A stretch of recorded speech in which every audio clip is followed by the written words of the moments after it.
नमस्कार, मी पंजाब डक. आज आहे 27 मे 2026. तर खास करून महाराष्ट्रातल्या सर्व शेतकऱ्याला सांगू इच्छितो की आजपासून म्हणजे आज 27 मे पासून कंप्लीट 11 दिवस पाऊस येण्याचा राहिलेला आहे. म्हणून सर्व शेतकऱ्यांनी 11 दिवसापर्यंत म्हणजे त्या 11 दिवसामध्ये म्हणजे 7 जूनपर्यंत तुम्ही तुमची शेतीची कामे करून घ्या. कारण की राज्यामध्ये काय होणार आहे, 7-8 जूनच्या नंतर देखील मान्सूनचा पाऊस येणार आहे.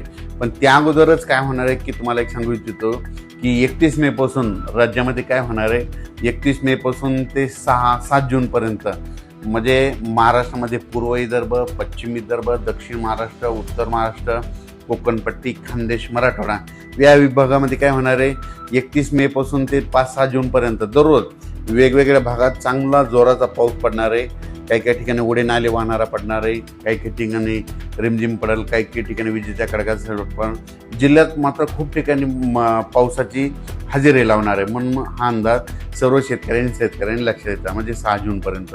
त्याच्यानंतर काय होणार आहे, 7-8 जूनच्या नंतर परत मोसमी पाऊस येणार आहे. म्हणजे 7-8च्या नंतर मान्सूनचा पाऊस येणार आहे. मग हे पाऊस पडल्यानंतर आणि ते पाऊस आल्याच्या नंतर मग ज्यांच्या शेतामध्ये एकच जर झाली तर तुम्ही तुमचा पेरणीचा निर्णय घेऊ शकता.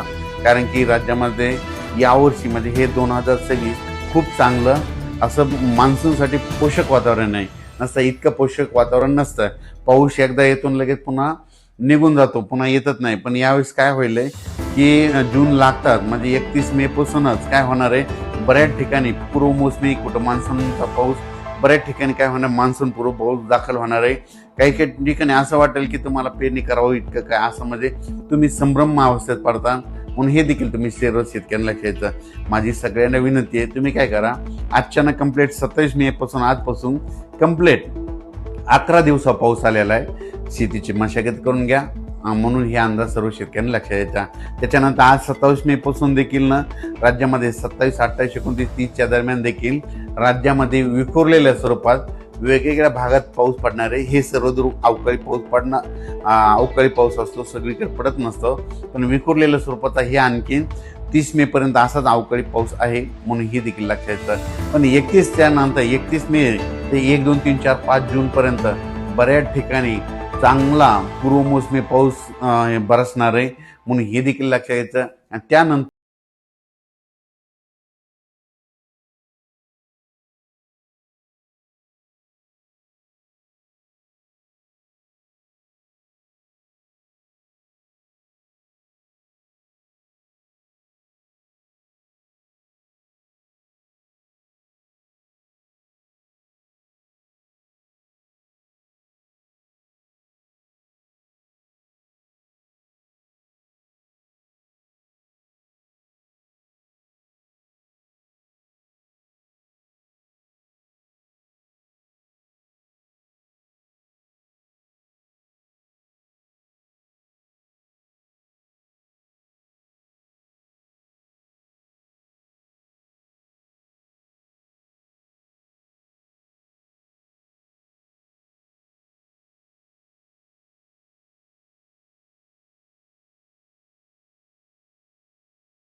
देखील सर्व शेतकऱ्यांना लक्ष द्यायचं आणि आपण आपल्या शेतकऱ्यांनी शेतीची कामे करून घ्यायची.